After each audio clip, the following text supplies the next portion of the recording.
আমাদের আপনাদের আন্দোলন না? আপনারা তো গণকর্মী, আপনারা তো এই দেশের গণকর্মী, রাইট? এই আন্দোলন কি শুধু আমাদের?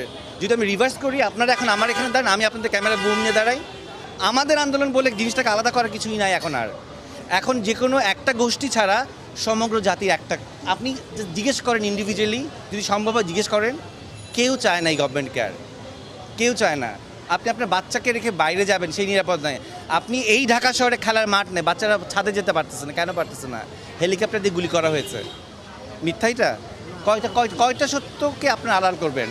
আপনারা চেয়ারে বসে বসে বলতেছেন ওরা ড্রাগস, ওদেরকে ড্রাগস দেওয়া হয়েছিল, এই জন্য ওদের কোনো সেন্স ছিল না। তো ড্রাগস নিলে আপনি মেরে ফেলতে পারেন? কোন রাষ্ট্রের আইনে আছে একজন ড্রাগ অ্যাডিক্টকে গুলি করে মারা যায়? পারেন?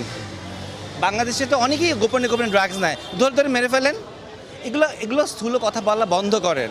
আপনাদের নির্লজ্জ লাগা, আপনারা নির্লজ্জ। আপনাদেরকে আসলে কোন কথা বললে আপনাদের লজ্জা হবে আমি জানি না।